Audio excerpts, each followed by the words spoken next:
નમસ્કાર, હું ચિરાગ 10 સુધીમાં આપનું સ્વાગત છે। સૌથી મોટા સમાચાર કચ્છથી, જ્યાં નશામાં ધૂત ટ્રેલર ચાલકે અકસ્માત સર્જ્યો હોવાનો બનાવ સામે આવ્યો છે। ડ્રાઈવરે સ્ટીયરિંગ પરથી કાબુ ગુમાવતા ટ્રક પલટી મારી ગઈ। મુન્દ્રાના છસરાથી મોખા વચ્ચે આ ઘટના બની છે। ઘટનાનો લાઈવ વિડીયો પણ આપ ટીવી સ્ક્રીન પર જોઈ રહ્યા છો। ડ્રાઈવરને આ ઘટનામાં માથામાં ઈજા પહોંચતા સારવાર માટે ખસેડાયો છે। આ ઘટનાનો લાઈવ વિડીયો સામે આવ્યો છે। ડ્રાઈવરને માથા પર ઈજા પહોંચી છે।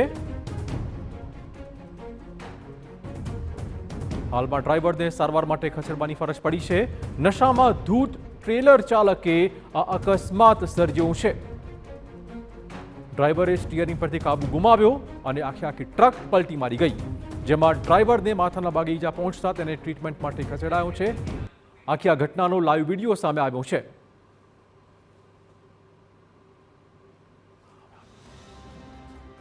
તો ડ્રાઈવરને માથા પર ઈજા પહોંચતા તેને ટ્રીટમેન્ટ માટે ખસેડવાની ફરજ પડી છે।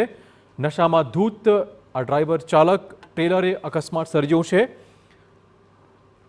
જેનો લાઈવ વિડીયો પણ આપ ટીવી સ્ક્રીન પર જોઈ રહ્યા છો। કેવી રીતે ટ્રક પલટી મારી ગઈ, સ્ટીયરિંગ પરથી કાબુ ગુમાવ્યો અને આ ટ્રક પલટી મારી ગઈ। હાલમાં ડ્રાઈવરને સારવાર માટે ખસેડવાની ફરજ પડી છે। માથામાં તેને ગંભીર ઈજા પહોંચ્યા હોવાના સમાચાર। કચ્છની આ ઘટના છે।